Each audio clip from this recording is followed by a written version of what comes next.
വിശ്വാസം നേടാം. ഹൃത്തിനുള്ളിൽ ജീവൻ നൽകും വചനം, തിരുവചനം.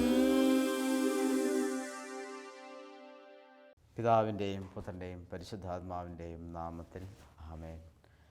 ഈശോയിൽ ഏറ്റവും സ്നേഹമുള്ളവരെ, താൻ അനേക ജനതകളുടെ പിതാവാകുമെന്ന് പ്രതീക്ഷയ്ക്ക് സാധ്യതയില്ലായിരുന്നിട്ടും പ്രതീക്ഷയോടെ അവൻ വിശ്വസിച്ചു. 100 വയസ്സായ തൻ്റെ ശരീരം മൃതപ്രായമായിരിക്കുന്നെന്നും സാറായുടെ ഉദരം വന്ധ്യമാണെന്നും അറിയാമായിരുന്നിട്ടും അവൻ്റെ വിശ്വാസം ദുർബലമായില്ല. പൗലോസ് അപ്പോസ്തലൻ റോമാക്കാർക്ക് എഴുതിയ ഈ ലേഖനത്തിൽ അബ്രാഹത്തിൻ്റെ വിശ്വാസത്തെ എടുത്ത് പറയുകയാണ്. നമ്മുടെ മുമ്പിൽ അബ്രാഹാം എങ്ങനെ വിശ്വസിച്ചു അതുപോലെ നമ്മളും വിശ്വസിക്കണമെന്ന് അപ്പോസ്തലൻ നമ്മളെ ഓർമ്മപ്പെടുത്തുകയാണ്. അബ്രാഹത്തിനറിയാം താൻ അനേക ജനതകളുടെ പിതാവാകും. ഒരു പ്രതീക്ഷയ്ക്ക് സാധ്യതയില്ല, ഒരു തെളിവും ദൈവം കൊടുത്തിട്ടില്ല. എന്നിട്ടും പ്രതീക്ഷയോടെ അവൻ വിശ്വസിച്ചു. 100 വയസ്സായ തൻ്റെ ശരീരം മൃതപ്രായമാണെന്നും സാറായുടെ ഉദരം വന്ധ്യമാണെന്നും അവനറിയാമായിരുന്നു. എങ്കിലും അവൻ ആ വിശ്വാസത്തിൽ പിടിച്ചു നിന്നു. അപ്പോൾ പ്രതീക്ഷയ്ക്ക് സാധ്യതയില്ലാതിരുന്നിട്ടും ലോകത്ത് സംഭവിക്കുന്ന ചില സാമാന്യ നിയമങ്ങളുണ്ട്, പ്രകൃതിയിൽ സംഭവിക്കുന്ന ചില സാധാരണ കാര്യങ്ങളുണ്ട്. ഇതിനെല്ലാം അപ്പുറത്ത് ദൈവത്തിൻ്റെ വചനത്തിൽ വിശ്വസിച്ചുകൊണ്ട് പ്രതീക്ഷയ്ക്ക് സാധ്യതയില്ലാതിരുന്നിട്ടും 100 വയസ്സായ താനും ഉദരം വന്ധ്യമായ സാറായും ദൈവത്താൽ അനുഗ്രഹിക്കപ്പെടുമെന്നും ദൈവത്തിൻ്റെ വചനം അവരിൽ പൂർത്തിയാകുമെന്നും വളരെ വ്യക്തമായി അബ്രാഹാം വിശ്വസിച്ചു.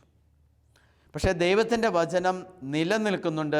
അനേക ജനതകളുടെ പിതാവാകും എന്ന് അവന് വാഗ്ദാനം കൊടുത്തിരുന്നു. അന്ന് അവിടെ നിന്ന് അബ്രാഹാം നോക്കിക്കാണുമ്പോൾ, അബ്രാഹാം ഈ സംഭവത്തിലേക്ക് നോക്കിക്കാണുമ്പോൾ ദൈവത്തിൻ്റെ ഒരു വാക്ക് മാത്രമേ ബാക്കിയുള്ളൂ. മറ്റൊന്നും അബ്രാഹത്തിൻ്റെ ജീവിതത്തിന് മുമ്പിൽ കാണാനില്ല. അബ്രാഹാം ദൈവത്തിൻ്റെ വചനം കേട്ടു. ദൈവം ഇടയ്ക്കിടയ്ക്ക് പ്രത്യക്ഷപ്പെട്ട് അവനോട് പറയുന്നു, നിന്നെ ഞാനൊരു വലിയ ജനതയുടെ പിതാവാക്കും എന്ന് ദൈവം അബ്രാഹത്തോട് ഇടയ്ക്കിടയ്ക്ക് സംസാരിക്കുമ്പോൾ അത് മാത്രമേ ഉള്ളൂ. അല്ലാതെ ഒരു തെളിവും ദൈവം കൊടുത്തിട്ടില്ല, ഒരു ഗ്യാരണ്ടി കാർഡും കൊടുത്തിട്ടില്ല, ഒരു പേപ്പറും ദൈവം കൊടുത്തില്ല, ഒരു റെസിപ്റ്റും കൊടുത്തിട്ടില്ല. പക്ഷേ ഈ വചനത്തിൽ അടിയുറച്ച് അബ്രാഹാം അങ്ങ് വിശ്വസിക്കുകയാണ്.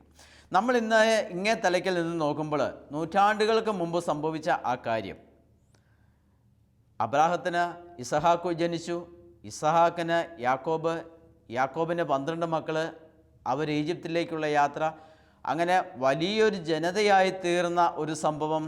നമ്മളിതെല്ലാം ബൈബിളിൻ്റെ ഏതാനും പേജുകളിൽ ഒരുമിച്ച് വായിച്ചു തീർക്കും. പക്ഷേ അബ്രാഹത്തിന് അങ്ങനെയായിരുന്നില്ല. അബ്രാഹാം അവിടെ നിന്ന് നോക്കുമ്പോൾ അബ്രാഹത്തിന് ഒന്നുമില്ല വിശ്വസിക്കാൻ. പക്ഷേ അബ്രാഹാം വിശ്വസിച്ചു. അപ്പം ദൈവം നമ്മിൽ നിന്നും ആവശ്യപ്പെടുന്നത് അബ്രാഹാം വിശ്വസിച്ചതുപോലെ വിശ്വാസത്തിൻ്റെ ഉടമകളായി തീർന്ന് അതുപോലെ ദൈവത്തോട് വിശ്വസ്തത പുലർത്തി ജീവിക്കുവാനാണ് ദൈവം നമ്മിൽ നിന്നും അപ്പം വചനത്തിൽ പിടിച്ചു നിന്നും അബ്രാഹാം ഒട്ടും സംശയിച്ചില്ല. എന്നിത് നിവൃത്തിയാകും, അബ്രാഹത്തിന് ഒരുപക്ഷെ ഉള്ളിൻ്റെ ഉള്ളിൽ ആ സംശയമുണ്ടാകും, എന്നായിരിക്കും ദൈവത്തിൻ്റെ ഈ വചനം നിവൃത്തിയാകാൻ. അപ്പോൾ പിടിച്ചു നിൽക്കുവാൻ ഒരു കച്ചിത്തുരുമ്പ് പോലുമില്ലാത്ത അവസ്ഥയിൽ അബ്രാഹാം പിടിച്ചു നിന്നു എന്നുള്ളതാണ് അബ്രാഹാം വിശ്വാസികളുടെ പിതാവാകുവാനുള്ള കാരണം. നിന്നെ ഞാൻ അനേക ജനതകളുടെ പിതാവാക്കും, നിന്നെ ഞാൻ അനേക ജനതകളുടെ പിതാവാക്കും. ഒരു കഥ കേട്ടത് ഓർക്കുന്നു. പണ്ട് ഏതോ ഒരു ചുരത്തിലൂടെ ഒരു ബൈക്ക് യാത്രക്കാരൻ പോവുക, കുറേ കാലങ്ങൾക്ക് മുമ്പാണ്. അവനിങ്ങനെ ബൈക്കിൽ യാത്ര ചെയ്യുമ്പോൾ ഒരു റോഡിൻ സൈഡിൽ നിന്ന് കല്ലിൽ തട്ടി അവൻ്റെ ബൈക്ക് മറിഞ്ഞു. അവൻ താഴോട്ട് പോയി. ബൈക്ക് റോഡിൽ കിടക്കുന്നു, അവൻ താഴേക്ക് പോന്നു. താഴേക്ക് ഇങ്ങനെ കാട്ടിലൂടെ ഊർന്നൂർന്ന് പോരുന്ന സമയത്ത് അവൻ നിലവിളിച്ച് പ്രാർത്ഥിച്ചു, ദൈവമേ എന്നെ രക്ഷിക്കണമേ എന്ന്. അപ്പോൾ ആ പോകുന്ന പോക്കിൽ അവൻ ഏതോ ഒരു വള്ളിയിൽ പിടുത്തം കിട്ടി. ആ വള്ളിയിൽ അവൻ തൂങ്ങിക്കിടക്കുകയാണ്. താഴത്തെ അവസ്ഥ എന്താണെന്നറിയത്തില്ല. മുകളിൽ നിന്ന് കുറേ താഴേക്ക് അവനിങ്ങ് പോന്നു. അപ്പോൾ അവൻ അവിടെ കിടന്ന് ദൈവത്തെ വിളിച്ച് നിലവിളിച്ചു, ദൈവമേ എന്നെ രക്ഷിക്കണമേ, ഞാൻ അങ്ങയിൽ വിശ്വസിക്കുന്നു. അവൻ്റെ മുഴുവൻ വിശ്വാസ പ്രമാണങ്ങളും അവിടെ ഏറ്റുപറഞ്ഞു. കാരണം അവൻ്റെ ജീവൻ രക്ഷിക്കണം. അതിനുവേണ്ടി അവൻ സർവ്വശക്തിയോടെ നിലവിളിച്ച് പ്രാർത്ഥിച്ചു. അവൻ ആ വള്ളിയിൽ തൂങ്ങിക്കിടന്ന് പ്രാർത്ഥിക്കുമ്പോൾ ദൈവം അവന് ഉത്തരം നൽകുകയാണ്, മകനെ നീ പൂർണ്ണമായും വിശ്വസിക്കുന്നുവോ? വിശ്വസിക്കുന്ന കർത്താവേ. അപ്പം അവൻ വിചാരിച്ചു ദൈവം ഇറങ്ങി വന്ന് അവനെ താങ്ങി രക്ഷിക്കുമെന്നാണ്. അപ്പം ദൈവം അവനോട് പറഞ്ഞു, നീ വിശ്വസിക്കുന്നെങ്കിൽ ഒരു കാര്യം ചെയ്യേ, നീ ആ പിടിച്ചിരിക്കുന്ന വള്ളിയിൽ നിന്ന് കൈ അങ്ങോട്ട് വിടാൻ പറഞ്ഞു. അയ്യോ കർത്താവേ, അത് സാധ്യമല്ല എന്നവൻ പറഞ്ഞു. കാരണം ദൈവം അത് പറഞ്ഞത് തൊട്ട് താഴെ ഭൂമിയിൽ എത്താൻ പറ്റും. ഒരു 2-3 അടി താഴോട്ട് പോന്നു കഴിയുമ്പോൾ അവന് ഭൂമിയിലെത്താമായിരുന്നു. പക്ഷേ ആ പിടിച്ചിരിക്കുന്ന വള്ളിയിൽ നിന്ന് ആ പിടുത്തം വിടുവാനായിട്ട് ദൈവം അവനോട് ആവശ്യപ്പെട്ടപ്പോൾ അയ്യോ കർത്താവേ, അത് പറ്റില്ല എന്നവൻ വിളിച്ചു പറഞ്ഞു. കാരണം അബ്രാഹത്തിൻ്റെ ആ പിടിച്ചിരിക്കുന്ന പിടുത്തം, അതിൽ നിന്നൊരു പിടിവിട്ടാൽ ദൈവത്തിന് ഇവനെ താങ്ങാൻ പറ്റും. ദൈവത്തിന് ഇവനെ താങ്ങാൻ പറ്റുന്നത് കൊണ്ട് ദൈവത്തിന് ഉറപ്പുണ്ട്, ദൈവത്തിന് അവനെ രക്ഷിക്കാൻ പറ്റുമെന്ന്. അതുകൊണ്ടാണ് പറഞ്ഞത്, നീ ആ പിടിച്ചിരിക്കുന്ന വള്ളിയിൽ നിന്നും പിടുത്തം അങ്ങ് വിടുക. പ്രിയമുള്ള സഹോദരങ്ങളെ, നമ്മൾ മുറുകെ പിടിക്കുന്ന ചില നമ്മുടെ ആശയങ്ങളുണ്ട്, നമ്മുടെ ചില വിശ്വാസ പ്രമാണങ്ങളുണ്ട്, നമ്മൾ പരിചയിച്ചു പോകുന്ന ചില സിദ്ധാന്തങ്ങളുണ്ട്, നമ്മുടെ ചില വഴികളുണ്ട്. ആ വഴികളിൽ നിന്നും ഉള്ള പിടുത്തം വിടൽ അബ്രാഹാം അങ്ങനെയാണ് വിശ്വസിച്ചത്. ദൈവത്തിൻ്റെ വാക്കിൽ മാത്രം അബ്രാഹാം വിശ്വസിച്ചു, മറ്റെവിടെയും അബ്രാഹാം വിശ്വസിച്ചില്ല. അനേക ജനതകളുടെ പിതാവാകും അബ്രാഹത്തിനറിയാം താൻ അത് വിശ്വാസത്തിൽ മാത്രമുള്ളതാണ്. എന്ന് സംഭവിക്കും ചോദിച്ചില്ല, എങ്ങനെ സംഭവിക്കും ഒരു സംശയവും അവനില്ല. അവന് ഉറച്ച് ദൈവത്തിൻ്റെ വചനത്തിൽ അങ്ങ് വിശ്വസിക്കുകയാണ്. ഉൽപ്പത്തിയുടെ പുസ്തകത്തിൽ വേറൊരു സംഭവം നമ്മൾ കാണുന്നുണ്ട്. ഉൽപ്പത്തിയുടെ പുസ്തകം 6-ാമത്തെ അധ്യായം 13-ാമത്തെ തിരുവചനത്തിൽ നോഹയോട് കർത്താവ് അരുളി ചെയ്തു, ജീവജാലങ്ങളെ എല്ലാം നശിപ്പിക്കാൻ ഞാൻ നിശ്ചയിച്ചിരിക്കുന്നു. ഈ ഭൂമിയിലുള്ള സർവ്വജീവജാലങ്ങളെയും ഭൂമിയോടുകൂടി അവരെ ഞാൻ നശിപ്പിക്കും. നീ എന്ത് ചെയ്യണം? നീ ഗോഫർ മരം കൊണ്ട് ഒരു പെട്ടകമുണ്ടാക്കണം. എന്നിട്ട് ഭൂമിയിലുള്ള സർവ്വജീവജാലങ്ങളെയും ഒരു ജോഡി വെച്ച് നീ അതിൽ പ്രവേശിപ്പിക്കണം. അപ്പം ഞാനൊരു 6-ാം അധ്യായം 17-ാമത്തെ തിരുവചനത്തിൽ ഞാനൊരു ജലപ്രളയം വരുത്താൻ പോകുന്നു. ആകാശത്തിന് കീഴെ ജീവശ്വാസമുള്ള എല്ലാ ജഡവും ഞാൻ നശിപ്പിക്കും. കാരണം ഭൂമി മനുഷ്യരുടെ പാപങ്ങൾ കൊണ്ട് പെരുകിയിരിക്കുന്നു. അതുകൊണ്ട് ഈ മനുഷ്യരെ മുഴുവൻ ഞാൻ നശിപ്പിക്കുവാനായിട്ട് പോവുകയാണ്. അപ്പോൾ അവിടെ ദൈവത്തിൻ്റെ വാക്കിൽ നോഹ വിശ്വാസം അർപ്പിച്ചു. നോഹ പരിപൂർണമായിട്ടും ദൈവത്തിൽ വിശ്വസിച്ചു. ദൈവം ഇത് ചെയ്യാൻ പോവുകയാണ്. ഗോഫർ മരം കൊണ്ട് നീ ഒരു പെട്ടകമുണ്ടാക്കണം. അപ്പം നാളുകൾക്ക് മുമ്പ് അവൻ പണി തുടങ്ങി. മഴ തുടങ്ങിയിട്ട് എന്നാൽ പണി ആരംഭിക്കാം. നോഹ അത്തരത്തിൽ സംശയിച്ചില്ല. ദൈവം പറഞ്ഞു, അവൻ അനുസരിച്ചു. അപ്പോൾ എന്നാൽ ഇത് നടക്കുമോ? വല്ലതും നടക്കുന്ന കാര്യമാണോ? ഇന്നൊക്കെ നമ്മളങ്ങനെ എന്തെങ്കിലും ഒരു വലിയ കാര്യത്തെക്കുറിച്ച് കേൾക്കുകയാണെങ്കിൽ നമുക്കൊരു സംശയം തോന്നും, ഇതൊക്കെ സംഭവിക്കാൻ പോകുന്ന കാര്യമാണ്. അപ്പം വലിയ വലിയ പ്രതീക്ഷ നമ്മുടെയൊക്കെ ഉള്ളിൻ്റെ ഇതിനെയും അപ്പുറത്ത് ഉണ്ട് എന്നൊരു ചിന്ത നമുക്ക് വരും. അപ്പം ഇത് വല്ലതും നടക്കുന്ന കാര്യമാണോ? നോഹ സംശയിച്ചില്ല. നോഹയോട് പറഞ്ഞു പെട്ടകമുണ്ടാക്കുക. അപ്പോൾ പെട്ടകമുണ്ടാക്കാൻ പറഞ്ഞു. പെട്ടകത്തിൽ എല്ലാ ജീവജാലങ്ങളിലും ആണും പെണ്ണുമായി ഒരു ജോഡി വീതം നീ സൂക്ഷിക്കണം. ഇതൊക്കെ ദൈവം പറഞ്ഞത് അവൻ കേട്ടു. അവൻ സംശയിക്കാതെ, ദൈവമേ ഇത് വല്ലതും നടക്കുന്ന കാര്യമാണോ? അവൻ സംശയിക്കാതെ അവൻ പെട്ടകം പണി തുടങ്ങി. വളരെ നാളുകളെടുത്ത് പെട്ടകത്തിൻ്റെ പണി തീർത്തു. അപ്പോൾ ചുറ്റുമുള്ളവരെല്ലാം അവനെ പരിഹസിച്ചിട്ടുണ്ടാവും. ഇവൻ എന്തൊരു വിഡ്ഢിയാണ്, ഇവൻ എന്തിന് ഇങ്ങനെ ഒരു കാര്യം ചെയ്യുന്നു. അപ്പോൾ ഇവൻ്റെ മുഖത്ത് നോക്കി ഇവനെ പരിഹസിച്ചപ്പോഴും അത് അവൻ്റെ വിശ്വാസത്തിൻ്റെ ഭാഗമായി അവൻ പിടിച്ചു നിന്നു. യേശു അവിടെ നിന്ന് ഈശോയുടെ ജീവിതത്തിൽ മത്തായിയുടെ സുവിശേഷം 9-ാമത്തെ അധ്യായം 27-ാമത്തെ തിരുവചനത്തിൽ കർത്താവ് വിശ്വാസം പരീക്ഷിച്ചതിന് ശേഷമാണ് കർത്താവ് എല്ലാ രോഗികൾക്കും സൗഖ്യം കൊടുക്കുന്നത്. യേശു അവിടെ നിന്ന് കടന്നു പോകുമ്പോൾ 2 അന്ധന്മാർ ദാവീദിൻ്റെ പുത്ര ഞങ്ങളിൽ കനിയണമേ എന്ന് കരഞ്ഞപേക്ഷിച്ചുകൊണ്ട് അവനെ അനുഗമിച്ചു. അപ്പോൾ ഈ അന്ധന്മാരുടെ ആവശ്യം അവർക്ക് കാഴ്ച കിട്ടണമെന്നാണ്. യേശു അവരോട് ചോദിച്ചു, എനിക്കിത് ചെയ്യാൻ കഴിയുമെന്ന് നിങ്ങൾ വിശ്വസിക്കുന്നുവോ? അപ്പോൾ അവരുടെ വിശ്വാസത്തെ കർത്താവ് പരീക്ഷിക്കുകയാണ്. എനിക്കിത് ചെയ്യാൻ കഴിയും എന്ന് നിങ്ങൾ വിശ്വസിക്കുന്നുവോ? ഉവ്വ് കർത്താവെ, അവർ ചാടിപ്പറഞ്ഞു. കാരണം അവർക്ക് വേണ്ടത് കർത്താവിൽ നിന്നുള്ള സൗഖ്യമാണ്. അപ്പം നിങ്ങളുടെ വിശ്വാസം പോലെ നിങ്ങൾക്ക് ഭവിക്കട്ടെ. നിങ്ങളുടെ വിശ്വാസം പോലെ നിങ്ങൾക്ക് ഭവിക്കട്ടെ. അപ്പോൾ ആ വിശ്വാസത്തിനാണ് ദൈവം പറഞ്ഞത്. ആ വിശ്വാസത്തിൻ്റെ മറുപടിയാണ് ദൈവം അവർക്ക് കൊടുത്ത സൗഖ്യം. അപ്പം നമ്മുടെ വിശ്വാസത്തിൻ്റെ മറുപടിയാണ് നമുക്ക് കിട്ടുന്ന ദൈവാനുഗ്രഹങ്ങൾ എന്ന് നമ്മൾ ഓർമ്മിക്കണം. നമ്മുടെ വിശ്വാസത്തിൻ്റെ മറുപടിയായിട്ട് ദൈവം നമുക്ക് നൽകുന്ന വലിയ വലിയ കൃപകൾ വിശ്വാസമില്ലാത്തവന് കർത്താവിൽ നിന്നും ഒരനുഗ്രഹവും പ്രാപിക്കുക സാധ്യമല്ല. പറ്റുമെങ്കിൽ തരിക കർത്താവെ എന്നല്ല അന്ധന്മാർ പറഞ്ഞത്. കിട്ടിയാൽ കൊള്ളാം കർത്താവെ എന്നല്ല പറഞ്ഞത്. അവരുറപ്പിച്ച് പറഞ്ഞു, ഞങ്ങൾക്ക് കാഴ്ച കിട്ടണം. ഈ നിലപാടിൽ അവർ അപ്പോൾ എനിക്കിത് ചെയ്യാൻ കഴിയുമെന്ന് വിശ്വസിക്കുന്നുവോ? അത് അവരോടുള്ള ഈശോയുടെ ചോദ്യമാണ്. എനിക്കിത് കഴിയും എന്ന് കർത്താവേ, ഞങ്ങൾ വിശ്വസിക്കുന്നു നിനക്കിത് കഴിയുമെന്ന്. അപ്പം എല്ലാ മനുഷ്യരുടെയും ഭാഗത്ത് നിന്ന് കർത്താവ് വിശ്വാസം ആവശ്യപ്പെടുന്നുണ്ട്. അബ്രാഹത്തിൽ നിന്ന് ദൈവം വിശ്വാസം ആവശ്യപ്പെട്ടു. അബ്രാഹാം എത്രത്തോളം കാത്തിരിക്കും? നോഹ പറഞ്ഞത് അനുസരിക്കുമോ? അവൻ പെട്ടകമുണ്ടാക്കുമോ? അവൻ പറഞ്ഞതൊക്കെ ചെയ്യുമോ? അവൻ അതൊക്കെ ചെയ്തു. ദൈവം ഇതെല്ലാം നോക്കിയിരിക്കുന്നു. എന്നിട്ട് അവൻ്റെ വിശ്വാസത്തിലുള്ള മറുപടിയായിട്ടാണ് ദൈവം നൽകുന്ന ഈ അനുഗ്രഹങ്ങൾ. രക്തസ്രാവക്കാരി സ്ത്രീയുടെ അനുഭവം നമുക്ക് നോക്കാം. മത്തായിയുടെ സുവിശേഷം 9-ാമത്തെ അധ്യായം 22-ാമത്തെ തിരുവചനം. ഇവൾ വളരെ ധൈര്യമില്ലാതെ പേടിച്ച് കർത്താവിൻ്റെ വസ്ത്രത്തിൻ്റെ വിളിമ്പിലൊന്ന് തൊട്ടാൽ മതി, എനിക്ക് സൗഖ്യം കിട്ടും എന്ന് അവളിങ്ങനെ ഉള്ളിൻ്റെ ഉള്ളിൽ കരുതി വെച്ചൊരു വിശ്വാസമുണ്ട്. അപ്പോൾ ആ വിശ്വാസം കൊണ്ടാണ് ആൾക്കൂട്ടത്തിൽ ആരും അറിയാതെ തിക്കിനും തിരക്കിലും ഇടയിൽ ചെന്ന് കർത്താവിൻ്റെ വസ്ത്രത്തിൻ്റെ വിളിമ്പിൽ അവളൊന്ന് തൊട്ടു. യേശു തിരിഞ്ഞ് അവളെ നോക്കി അരുളി ചെയ്തു, മകളെ ധൈര്യമായിരിക്കുക, നിൻ്റെ വിശ്വാസം നിന്നെ രക്ഷിച്ചിരിക്കുന്നു. അവളുടെ വിശ്വാസമാണ് അവളെ രക്ഷിച്ചത്. 9-ാമത്തെ അധ്യായം 21-ാമത്തെ വചനം പറയുന്നു, അവൻ്റെ വസ്ത്രത്തിലൊന്ന് സ്പർശിച്ചാൽ മാത്രം മതി, എനിക്ക് സൗഖ്യം കിട്ടും എന്ന് ഉള്ളിൻ്റെ ഉള്ളിൽ അവൾ വിശ്വസിച്ചു. എത്ര കാലം അവൾ ആ വിശ്വാസം കൊണ്ട് നടന്നു?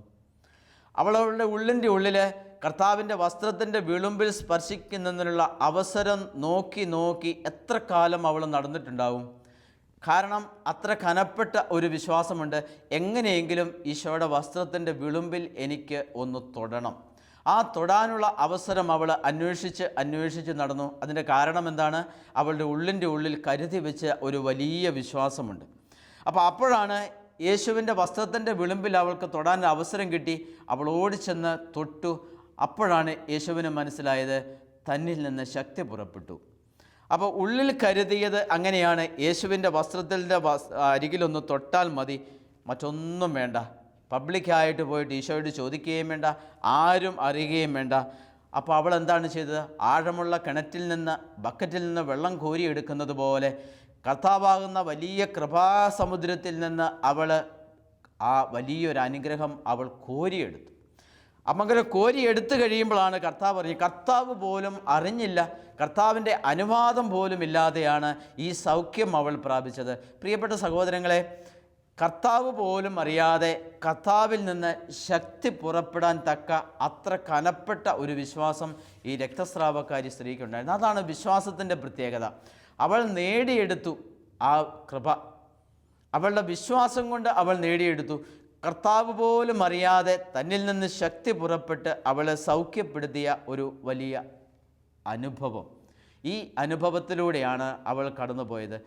എൻ്റെ ജീവിതത്തിൽ സംഭവിച്ച ഒരു സംഭവം ഞാൻ ഓർക്കുകയാണ്. കുറേ നാളുകൾക്ക് മുമ്പ് ഞാനൊരു പള്ളിയിൽ അസിസ്റ്റൻ്റ് വികാരിയായിരിക്കുന്ന സമയത്ത് തമിഴ്നാട്ടിൽ നിന്ന് വന്ന ഒരു ഫാമിലി, അപ്പോൾ ഒരു തമിഴ് ഫാമിലി എൻ്റെ ഇടവകയിൽ താമസമുണ്ട്. അവരുടെ ബന്ധുക്കളായ ഒരു കുടുംബം അവർ തമിഴ്നാട്ടിൽ നിന്ന് വന്നു. ഒരാഴ്ചയായി അവിടെ താമസിക്കുകയാണ്. അന്ന് താമസിച്ചുകൊണ്ടിരിക്കുമ്പോൾ ആ വീട്ടിലെ മൂത്ത പെൺകുട്ടി, അതായത് തമിഴ്നാട്ടിൽ നിന്ന് വന്ന ആ കുടുംബത്തിലെ മൂത്ത പെൺകുട്ടി ഒരു ദിവസം ഇന്ന് പെട്ടെന്ന് വീട്ടിൽ നിന്ന് ഭയപ്പെടാനിടയായി. ഉണ്ടായ ആ പേടിയിൽ അവൾ അന്നേരം മുതൽ അവൾക്ക് സംസാരിക്കാൻ സാധിക്കുന്നില്ല. അവൾ മിണ്ടുന്നില്ല. എന്ത് ചോദിച്ചാലും അവൾക്ക് സംസാരിക്കത്തില്ല. അവളുടെ സംസാരശേഷി ആ ഭയത്തിൽ നഷ്ടപ്പെട്ടു. അവരന്നത്തെ മുഴുവനും കാത്തിരുന്നു. പിറ്റേ ദിവസം ഒരു ഉച്ച കഴിഞ്ഞ സമയത്ത് അവർ പള്ളിയിൽ വന്ന് ബെല്ലടിച്ചു. ഞങ്ങൾ 2 അച്ഛന്മാരുണ്ടായിരുന്നു. അപ്പം മറ്റേ അച്ഛൻ എഴുന്നേറ്റ് പോകും എന്ന് വിചാരിച്ച് ഞാൻ എഴുന്നേറ്റില്ല. അവർ തുടരെ ബെല്ലടിച്ചപ്പോൾ ഞാൻ ഇറങ്ങിച്ചെന്ന് അവരോട് ചോദിച്ചു. അപ്പോൾ ഒരു വണ്ടിക്കുള്ള ആളുണ്ട്. അവരെ ഈ മിണ്ടാത്ത കൊച്ചിനെയും കൊണ്ട് പള്ളിയിൽ പ്രാർത്ഥിക്കാനായിട്ട് വന്നതാണ്. അപ്പം ഞാൻ ചോദിച്ചു എന്താ കാര്യങ്ങളെന്നൊക്കെ അന്വേഷിച്ചപ്പോൾ പറഞ്ഞു, ഇന്നലെ വൈകുന്നേരം കുട്ടി ഒന്ന് പേടിച്ചതാണ്, അതിനുശേഷം ആ കുട്ടി സംസാരിച്ചിട്ടില്ല. അപ്പം ഞാൻ അവരെ വഴക്ക് പറഞ്ഞു, ഇത്രയും സമയം നിങ്ങൾ നോക്കിയിരുന്നത് നിങ്ങൾ വളരെ വേഗം ആശുപത്രിയിൽ കൊണ്ടുപോകേണ്ടതായിരുന്നില്ലേ എന്ന് ഞാൻ ചോദിച്ചു. അപ്പോൾ ഞാൻ പറഞ്ഞു നിങ്ങൾ വേഗം ആശുപത്രിയിൽ കൊണ്ടുപോകും. അപ്പോൾ അവർ പറയുകയാണ്, അച്ഛൻ ഒന്ന് പ്രാർത്ഥിക്കേ, ഞങ്ങൾ ആശുപത്രിയിൽ കൊണ്ടുപോകാം, അതിനു മുമ്പ് അച്ഛനൊന്ന് പ്രാർത്ഥിക്കാൻ പറഞ്ഞു. അപ്പം ഞാൻ അവരെ കൂട്ടി പള്ളിയിലേക്ക് അവരുടെ ആ വിശ്വാസം കണ്ടിട്ട് പള്ളിക്കകത്ത് ചെന്ന് പ്രാർത്ഥിച്ചു. ആ കൊച്ചിൻ്റെ കയ്യിൽ കൈവച്ച് ഒരു 10-20 മിനിറ്റ് ഞാനങ്ങ് പ്രാർത്ഥിച്ചു. അവൻ അത്രയും സമയം അങ്ങ് പ്രാർത്ഥിച്ചു കഴിഞ്ഞപ്പോൾ പിന്നെ ഞാൻ കൊച്ചിനോട് വെറുതെ ഒന്ന് ചോദിച്ചു, മോളുടെ പേരെന്നാ? അപ്പോൾ കുട്ടി പെട്ടെന്ന് പേര് പറഞ്ഞു. അപ്പോൾ ആ കുട്ടി പേര് പറഞ്ഞ സമയത്ത് കുട്ടിയുടെ അമ്മ അപ്പുറത്ത് നിന്ന് ഒരൊറ്റ കരച്ചിലാണ്. കാരണം തലേദിവസം മുതൽ ആ കുട്ടി സംസാരിച്ചിട്ടില്ല. ഭയപ്പെട്ട നിമിഷം മുതൽ അതിന് മിണ്ടത്തില്ല. അപ്പം ഞാനിപ്പോൾ പ്രാർത്ഥന കഴിഞ്ഞപ്പോൾ ചോദിച്ചു, അപ്പോൾ കുട്ടി പേര് പറഞ്ഞു. അപ്പോൾ ആ നിമിഷം മുതൽ കുട്ടി തുടർന്ന് സംസാരിക്കാനായിട്ട് തുടങ്ങി. അപ്പം അവരുടെ വിശ്വാസത്തിന് ദൈവം കൊടുത്ത ഒരു പ്രതിഫലമാണ് ആ സൗഖ്യം. അപ്പോൾ എൻ്റെ വിശ്വാസത്തിനല്ല, ഞാൻ പ്രാർത്ഥിച്ചതിനുമാണ് എന്ന് ഞാൻ കരുതുന്നില്ല. കാരണം ആ കുട്ടി ആശുപത്രിയിൽ കൊണ്ടുപോകുന്നതിന് മുമ്പ് ആ മാതാപിതാക്കളും ബന്ധുക്കളും കൂടി പള്ളിയിൽ അച്ഛൻ്റെ അടുത്ത് പോയി ഒന്ന് പ്രാർത്ഥിച്ചിട്ട് പോകാം. ആശുപത്രിയേക്കാൾ കൂടുതൽ, ഡോക്ടർമാരെക്കാൾ കൂടുതൽ ദൈവത്തിൽ ആശ്രയിക്കുന്ന ഒരു സ്വഭാവം അവർക്കുണ്ടായിരുന്നു. അതുകൊണ്ടാണ് പള്ളിയിൽ പോയി അച്ഛനെ കൊണ്ടൊന്ന് പ്രാർത്ഥിപ്പിച്ചതിന് ശേഷം ആശുപത്രിയിൽ പോകാം എന്നവർ വിചാരിച്ചത്. അതിനാണ് അവർക്ക് പ്രതിഫലം കിട്ടിയത്. ആ വിശ്വാസമാണ് അവർ അനുഗ്രഹിക്കപ്പെട്ടത്. ഈ സംഭവത്തിന് ഈ കുട്ടിയെ കൊണ്ട് വന്ന ജീപ്പുകാരന് കുറച്ച് ദിവസങ്ങൾക്ക് ശേഷം മറ്റൊരു രോഗിയുടെ അടുത്തേക്ക് എന്നെ കൊണ്ടുപോയി. പക്ഷേ ഞാൻ അവിടെ പോയി പ്രാർത്ഥിച്ചിട്ട് ആ രോഗിക്ക് ഒരു സൗഖ്യം കിട്ടിയുമില്ല. പക്ഷേ ഇവർക്ക് സൗഖ്യം കിട്ടി. ഇവരുടെ വിശ്വാസത്തിനാണ് ദൈവം പ്രതിഫലം കൊടുത്തത്. സ്നേഹമുള്ള സഹോദരങ്ങളെ, രോഗിയുടെ വിശ്വാസമാണ് സൗഖ്യത്തിന് കാരണം. വിശുദ്ധ ഗ്രന്ഥം മുഴുവൻ നമ്മൾ നോക്കുക. വിശുദ്ധ ഗ്രന്ഥത്തിൽ ആരൊക്കെ സൗഖ്യം പ്രാപിച്ചിട്ടുണ്ടോ അവരെയൊക്കെ ദൈവം അനുഗ്രഹിച്ചത് അവരുടെ വിശ്വാസത്തിനാണ്. ഈശോ അവരോട് പറയുന്നത്, നിൻ്റെ വിശ്വാസം നിന്നെ രക്ഷിച്ചിരിക്കുന്നു. ഞാൻ എൻ്റെ പിതാവിൻ്റെ ഏകജാതനായതുകൊണ്ട് എന്നല്ല ഈശോ പറഞ്ഞത്. ഞാൻ മിശിഹ ആയതുകൊണ്ട് എന്നല്ല കർത്താവ് പറഞ്ഞത്. ഞാൻ അത്ഭുതങ്ങൾ ചെയ്യുന്നവനായതുകൊണ്ട് നീ സൗഖ്യം പ്രാപിക്കുക എന്നല്ല പറഞ്ഞത്. ഞാൻ കുരിശിൽ മരിക്കാൻ പോവുകയാണ് അതുകൊണ്ടല്ല. ഞാൻ വിശുദ്ധ കുർബാന സ്ഥാപിച്ച ദൈവപുത്രനാണ് അതുകൊണ്ടല്ല. ഞാൻ മരണത്തെ ജയിച്ച് ഉയർത്തെഴുന്നേറ്റ കർത്താവാണ് അതുകൊണ്ടല്ല. ഇതൊന്നുമല്ല ഈശോ പറഞ്ഞത്. നിൻ്റെ വിശ്വാസം നിന്നെ രക്ഷിച്ചിരിക്കുന്നു. കർത്താവ് ഏകജാതനായതുകൊണ്ടല്ല, പിതാവിൻ്റെ ഏകജാതനായതുകൊണ്ടല്ല, മിശിഹ ആയതുകൊണ്ടല്ല, അത്ഭുതങ്ങൾ ചെയ്യുന്നവനായതുകൊണ്ടല്ല, കുരിശിൽ മരിച്ചവനായതുകൊണ്ടല്ല, ഞാൻ വിശുദ്ധ കുർബാന സ്ഥാപിച്ചതുകൊണ്ടല്ല, ഞാൻ ഉയർത്തെഴുന്നേറ്റത് കൊണ്ടല്ല, നിൻ്റെ വിശ്വാസം നിന്നെ രക്ഷിച്ചിരിക്കുന്നു. ഇതൊക്കെ ദൈവപുത്രൻ്റെ അടയാളങ്ങളാണ്. ഈ ദൈവപുത്രൻ്റെ അടയാളങ്ങൾ പക്ഷേ അനുഗ്രഹങ്ങൾ മുഴുവനും അവൻ്റെ വിശ്വാസത്തിൽ നിന്ന് ദൈവം കൊടുക്കുന്നതാണ്. അവൻ്റെ വിശ്വാസത്തിനാണ് ദൈവം പ്രതിഫലം നൽകുന്നത്. അപ്പം നിൻ്റെ വിശ്വാസം നിന്നെ രക്ഷിച്ചിരിക്കുന്നു. നിൻ്റെ വിശ്വാസം നിന്നെ രക്ഷിച്ചിരിക്കുന്നു. യാക്കോബ് ശ്ലീഹായുടെ ലേഖനത്തിൽ 5-ാമത്തെ അധ്യായം 16-ാമത്തെ തിരുവചനത്തിൽ നമ്മൾ വായിക്കുന്നുണ്ട്, നീതിമാൻ്റെ പ്രാർത്ഥന വളരെ ശക്തിയുള്ളതും ഫലദായകവുമാണ്. നീതിമാൻ്റെ പ്രാർത്ഥന വളരെ ശക്തിയുള്ളതും ഫലദായകവുമാണ്. രോഗീലേപനത്തിന് നമ്മൾ വായിക്കുന്ന ഈ വചനഭാഗമാണിത്. നീതിമാൻ്റെ പ്രാർത്ഥന വളരെ ശക്തിയുള്ളതും ഫലദായകവുമാണ്. അപ്പോൾ വീണ്ടും യാക്കോബ് ശ്ലീഹ ഓർമ്മപ്പെടുത്തുകയാണ്, പണ്ട് ഏലിയ പ്രവാചകൻ്റെ കാലത്ത് സംഭവിച്ച ഒരു സംഭവം എടുത്ത് ചൂണ്ടിക്കാണിച്ചുകൊണ്ട്, ഏലിയ നമ്മെപ്പോലെ ഒരു മനുഷ്യനായിരുന്നു. അവൻ മഴ പെയ്യാതിരിക്കാൻ വേണ്ടി അവൻ പ്രാർത്ഥിച്ചു. ഫലമോ 3 വർഷവും 6 മാസവും ഭൂമിയിൽ മഴ പെയ്തില്ല. അതിനുശേഷം അവൻ വീണ്ടും പ്രാർത്ഥിച്ചു. അപ്പോൾ ആ മഴ പെയ്തു. ദൈവം ആകാശം തുറന്ന് മഴയെ വർഷിച്ചു. അപ്പം ഏലിയ പ്രവാചകൻ്റെ വിശ്വാസമാണ് ഇവിടെ എടുത്തു കാണിക്കുന്നത്. അപ്പം രോഗിയുടെ വിശ്വാസത്തിന് ദൈവം സൗഖ്യം നൽകുന്നത് പോലെ എൻ്റെ വിശ്വാസത്തിനും ദൈവം സൗഖ്യം നൽകുന്ന ഒരു അനുഭവം. പിന്നെ നമ്മൾ മത്തായിയുടെ സുവിശേഷം 8-ാമത്തെ അധ്യായം 5-ാമത്തെ തിരുവചനത്തിൽ നമ്മൾ കാണുന്നുണ്ട്, ശതാധിപൻ്റെ ഭൃത്യൻ തളർവാദം പിടിപെട്ട് കിടക്കുകയാണ്. ശതാധിപൻ്റെ ഭൃത്യൻ തളർവാദം പിടിപെട്ട് കഠിന വേദന അനുഭവിച്ച് കിടക്കുന്നു. അവൻ ഈശോയെ കാണാനായിട്ട് ചെന്നു. ഞാൻ വന്ന് അവനെ സുഖപ്പെടുത്താം. ഈശോ അവനോട് പറഞ്ഞു, കർത്താവേ, എൻ്റെ ഭൃത്യൻ തളർവാദം പിടിപെട്ട് കിടക്കുന്നു എന്ന് പറഞ്ഞപ്പോൾ ഞാൻ വന്ന് അവനെ സുഖപ്പെടുത്താം.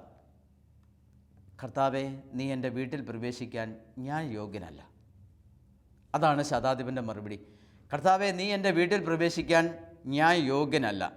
അങ്ങൊരു വാക്കുച്ചരിച്ചാൽ മാത്രം മതി, എൻ്റെ ഭൃത്യൻ സുഖപ്പെട്ടുകൊള്ളും.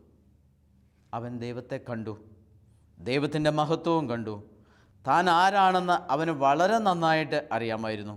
അവൻ്റെ പോരായ്മ അവന് വളരെ വ്യക്തമായിട്ട് മനസ്സിലാക്കി. താൻ ആരാണ്, അവന് നന്നായിട്ടറിഞ്ഞ് അവൻ്റെ പോരായ്മകൾ മനസ്സിലാക്കിക്കൊണ്ടാണ് അവൻ പറയുന്നത്, കർത്താവേ, നീ എൻ്റെ വീട്ടിൽ പ്രവേശിക്കാൻ ഞാൻ യോഗ്യനല്ല. എന്നിട്ട് ഈശോ അവനോട് പറയുന്നത് എന്താണ്? നീ വിശ്വസിച്ചതുപോലെ നിനക്ക് ഭവിക്കട്ടെ, നീ വിശ്വസിച്ചതുപോലെ നിനക്ക് ഭവിക്കട്ടെ. അപ്പോൾ അവൻ്റെ വിശ്വാസത്തിനാണ് ദൈവം അവിടെ പ്രതിഫലം കൊടുക്കുന്നത്. ഈ മനുഷ്യൻ്റെ വിശ്വാസത്തിന് ദൈവം അവിടെ പ്രതിഫലം കൊടുത്തു. സ്നേഹമുള്ള സഹോദരങ്ങളെ, ആഴപ്പെട്ട ഒരു വിശ്വാസത്തിലേക്ക് വളരുവാൻ വചനം നമ്മളെ നിർബന്ധിക്കുകയാണ്. എന്നിട്ട് ഈശോ പറയുകയാണ്, ഇതുപോലുള്ളൊരു വിശ്വാസം ഇസ്രായേലിൽ ഒരുവനിൽ പോലും ഞാൻ കണ്ടിട്ടില്ല. ഇതുപോലുള്ള വിശ്വാസം ഇസ്രായേലിൽ ഒരുവനിൽ പോലും ഞാൻ കണ്ടിട്ടില്ല. പ്രിയപ്പെട്ട സഹോദരങ്ങളെ, നമ്മളൊക്കെ ഒത്തിരി പ്രാർത്ഥിക്കാറുള്ള മനുഷ്യരാണ്. നമ്മുടെ പ്രാർത്ഥനാ ജീവിതം എത്രത്തോളം വിശ്വാസത്തിൻ്റെ ആഴത്തിലേക്ക് നമ്മളെ കൊണ്ടുപോകുന്നു, എത്രത്തോളം പിടിച്ചു നിൽക്കുവാനായിട്ട് നമ്മളെ സഹായിക്കുന്നു. ഞാൻ ഓർക്കുന്നു, കുറേ നാളുകൾക്ക് മുമ്പ് ഒത്തിരി പ്രാർത്ഥിക്കുന്ന ഒരു പെൺകുട്ടി. അവൾ പഠനകാലം മുതൽ ഒത്തിരിയേറെ പ്രാർത്ഥിക്കുന്നവളാണ്. എപ്പോൾ ആരാധനയുണ്ടെങ്കിലും ആരാധനയ്ക്കൊക്കെ വന്ന് ഒത്തിരി സമയം പ്രാർത്ഥിക്കുകയും ദൈവത്തെ ഒത്തിരി സ്നേഹിക്കുകയും ചെയ്യുന്നുവെന്ന് എനിക്കും ബോധ്യപ്പെട്ടിട്ടുണ്ട്. കുറേ കാലങ്ങൾക്ക് അവളുടെ പഠനങ്ങൾക്കൊക്കെ ശേഷം അവൾക്ക് ജോലി കിട്ടി. ജോലിക്ക് ശേഷം അവൾ ആകാംക്ഷയോടെ കാത്തിരുന്നത് അവളുടെ വിവാഹമായിരുന്നു. അപ്പോൾ അവൾ വീട്ടുകാരൊക്കെ വിവാഹം ആലോചിച്ച് നല്ലൊരു വിവാഹാലോചന എന്ന് തോന്നിയ ഒരു വിവാഹം അവർ നടത്തി. പക്ഷേ വിവാഹത്തിന് ശേഷം പെൺകുട്ടിക്ക് മനസ്സിലായി, താൻ ഉദ്ദേശിച്ചതുപോലെയുള്ള ഒരു കുടുംബത്തിലല്ല താൻ ചെന്നത്. താൻ പ്രതീക്ഷിച്ചതുപോലെയുള്ള ഒരു ഭർത്താവിനെ അല്ല തനിക്ക് കിട്ടിയത്. അപ്പോൾ ഞാൻ ചെന്ന കുടുംബത്തിലെ സാഹചര്യങ്ങൾ ഞാൻ ആഗ്രഹിച്ചതുപോലെയല്ല. ആകപ്പാടെ താളം തെറ്റി. അവൾക്ക് ആകപ്പാടെ അസ്വസ്ഥതയായി. ഭർത്താവ് അല്പം മദ്യപിക്കുന്നവനാണ്. അപ്പോൾ ഈ ഒരു സാഹചര്യത്തിലേക്ക് വന്നു കഴിഞ്ഞപ്പോൾ പെൺകുട്ടി ആകപ്പാടെ തകർന്നു പോയി. അവൾ പള്ളിയിൽ പോക്കൊക്കെ അവസാനിപ്പിച്ചു, പ്രാർത്ഥനയും അവസാനിപ്പിച്ചു. മെല്ലെ മെല്ലെ അവൾ നിരാശയിലേക്ക് പോയി. ഭർത്താവ് വീണ്ടും മദ്യപാനത്തിന് അടിമയായി തീർന്നു. ഈ ഒരു സാഹചര്യത്തിൽ അവളുടെ വിശ്വാസം ഏതാണ്ട് പൂർണ്ണമായും നഷ്ടപ്പെട്ട ഒരു അവസ്ഥയിൽ എത്തിച്ചേർന്നു. പ്രിയപ്പെട്ട സഹോദരങ്ങളെ, നമ്മുടെ ജീവിതത്തിൽ നമ്മൾ പ്രാർത്ഥിക്കുന്ന മനുഷ്യരാകും. പ്രാർത്ഥിക്കുന്ന മനുഷ്യരാണ് എങ്കിലും എല്ലാം നമുക്ക് അനുഗ്രഹപ്രദമായി നമ്മൾ പ്രതീക്ഷിക്കുന്നത് പോലെയുള്ള കാര്യങ്ങൾ നമ്മുടെ ജീവിതത്തിൽ വന്നു ചേരണം എന്നില്ല. അപ്പോൾ നമ്മൾ പ്രതീക്ഷിക്കാത്ത തരത്തിലുള്ള സംഭവങ്ങൾ നമ്മുടെ ജീവിതത്തിൽ വരും. ഈ പെൺകുട്ടിയെ ദൈവം കല്യാണം കഴിച്ച് ആ കുടുംബത്തിലേക്ക് കൊണ്ടുപോയത് ദൈവത്തിന് ചില പ്രത്യേക പദ്ധതികൾ ഉണ്ടായിരിക്കാം. പൗലോസ് അപ്പോസ്തലൻ പറയുന്നു, അവിശ്വാസിയായ ഭർത്താവ് വിശ്വാസിനിയായ ഭാര്യ മൂലം വീണ്ടെടുക്കപ്പെടണം. ദൈവം ആ ഒരു പ്രത്യേക ലക്ഷ്യത്തോടു കൂടി ആ ഭർത്താവിനെ വീണ്ടെടുക്കുവാൻ ആ കുടുംബത്തിൽ പീഠത്തിന്മേൽ കത്തിച്ചു വയ്ക്കപ്പെട്ട ഒരു വിളക്കാകുന്നതിന് വേണ്ടി ദൈവം അവളെ നയിച്ചതാണ്. പക്ഷേ ദൈവം എന്താണ് തൻ്റെ ജീവിതത്തിൽ പ്രവർത്തിച്ചത്? താൻ ഇത്രയും കാലം പ്രാർത്ഥിച്ചൊരുങ്ങിയതും താൻ ഇത്രയും കാലം ദൈവത്തെ സ്നേഹിച്ചതുമെല്ലാം ആത്മാർത്ഥമായിട്ടായിരുന്നു എങ്കിൽ ദൈവത്തിൻ്റെ കരങ്ങളിൽ നിന്ന് ദൈവം ഇവളിൽ നിന്നൊരു ഉത്തരവാദിത്വം ആവശ്യപ്പെടുകയാണ്. അതായത് അവൾ കയറി ചെന്ന ആ കുടുംബത്തെ രക്ഷിച്ചെടുക്കുവാനുള്ള ഒരു ഉത്തരവാദിത്വം ദൈവം അവളെ ഏൽപ്പിച്ചു കഴിഞ്ഞപ്പോൾ അവൾ ആകപ്പാടെ അപ്സെറ്റായി. അവൾക്ക് ആ കുടുംബ ബന്ധം സ്വീകരിക്കുവാനായിട്ട് സാധിച്ചില്ല. അവളുടെ ജീവിതം മെല്ലെ നിരാശയിലേക്ക് നീങ്ങി തുടങ്ങുകയാണ്. കാരണം ദൈവത്തിനൊരു പദ്ധതി ഉണ്ടായിരുന്നു. അബ്രാഹത്തിന് ദൈവം വാഗ്ദാനം കൊടുത്തതുപോലെ ദൈവം അവളെയും ഒരു ഉപകരണമാക്കുകയായിരുന്നു. അവൾ ചെന്ന ആ കുടുംബത്തിൽ അവളൊരു മാതൃകയാകണം, പീഠത്തിന്മേൽ കത്തിച്ചു വയ്ക്കപ്പെട്ട ഒരു വിളക്കാകണം. അത് കരിന്തിരി കത്താൻ പാടില്ല.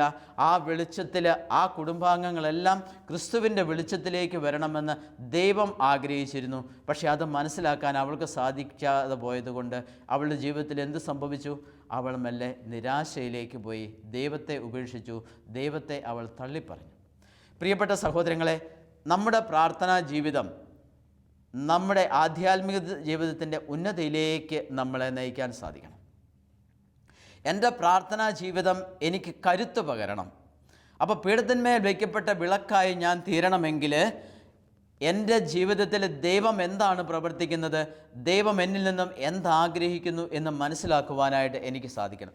അബ്രാഹത്തിന് വളരെ നന്നായിട്ട് മനസ്സിലായി, താൻ കാത്തിരുന്ന് ദൈവത്തിൻ്റെ സമയം വരെ കാത്തിരുന്ന് എനിക്ക് ഈ എൻ്റെ ദൗത്യം പൂർത്തിയാകണം. അതുപോലെ തന്നെ പേടകൻ പണിയാൻ പറഞ്ഞപ്പോൾ നോഹയ്ക്കും കാത്തിരുന്ന് ആ ദൈവത്തിൻ്റെ വചനത്തിൽ അവൻ വിശ്വസിച്ചു.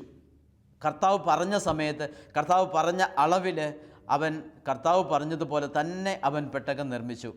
ആ ഒരു വിശ്വാസം എനിക്ക് നേടുവാനായിട്ട് കഴിയണം. ഇതുപോലെ കർത്താവിൻ്റെ പിന്നാലെ പോയ, കർത്താവിൽ നിന്ന് സൗഖ്യം ആഗ്രഹിച്ച എല്ലാ മനുഷ്യർക്കും കിട്ടിയ ആ വലിയ കൃപ നമ്മുടെ ജീവിതത്തിലും കിട്ടണമെങ്കിൽ കാത്തിരിപ്പിൻ്റെ ഒരു സുവിശേഷമാണ് നമ്മൾ കേൾക്കേണ്ടത്. ഇതിന് ദൈവമാണ് നമ്മളെ അനുഗ്രഹിക്കുന്നത്, ദൈവമാണ് നമ്മുടെ വിശ്വാസത്തെ കത്തിജ്വലിപ്പിക്കുന്നത്. ശിഷ്യന്മാർ ഈശോയോട് പറഞ്ഞു, കർത്താവെ, ഞങ്ങളുടെ വിശ്വാസം വർദ്ധിപ്പിക്കണമേ എന്ന്. അപ്പോൾ ഇതുപോലെ നല്ല കരുത്തുള്ള ഒരു വിശ്വാസം നേടുവാനായിട്ട് നമുക്ക് പരിശ്രമിക്കാം. തകർന്നു പോകാത്ത, ഏത് കാറ്റിലും ഏത് കോളിലും തകരാത്ത കരിങ്കല്ലിന് കാറ്റ് പിടിച്ചതുപോലെ ഇരിക്കാൻ പറ്റുന്ന ഒരു വിശ്വാസം എനിക്ക് നൽകി എന്നെ അനുഗ്രഹിക്കണമേ തമ്പുരാനെ എന്ന് നമുക്ക് പ്രാർത്ഥിക്കാം. ഒരു നിമിഷം നമുക്ക് പ്രാർത്ഥിക്കാം. സ്നേഹമുള്ള തമ്പുരാനെ, വിശ്വാസത്തിൻ്റെ ആവശ്യത്തെക്കുറിച്ച് അങ്ങ് ഞങ്ങളെ ഒത്തിരിയേറെ പഠിപ്പിച്ചിട്ടുണ്ട്. ഞങ്ങളുടെ ജീവിതത്തിൽ വിവിധങ്ങളായ അനുഭവങ്ങൾ വരുമ്പോൾ അവയെല്ലാം ഞങ്ങളുടെ വിശ്വാസത്തിൻ്റെ കണ്ണുകൾ കൊണ്ട് കണ്ട് അങ്ങ് ഞങ്ങളിൽ നിന്നും എന്താഗ്രഹിക്കുന്നു എന്ന് പരിശുദ്ധാത്മാവിൻ്റെ കൃപയാൽ ഞങ്ങൾക്ക് മനസ്സിലാക്കി മുന്നോട്ട് പോകുവാനുള്ള വലിയ കൃപ ഞങ്ങൾക്ക് ഓരോരുത്തർക്കും തരണമേ എന്ന് ഞങ്ങൾ പ്രാർത്ഥിക്കുന്നു. നിത്യപിതാവും പുത്രനും പരിശുദ്ധാത്മാവുമായ സർവേശ്വര എന്നേക്കും. ആമേൻ.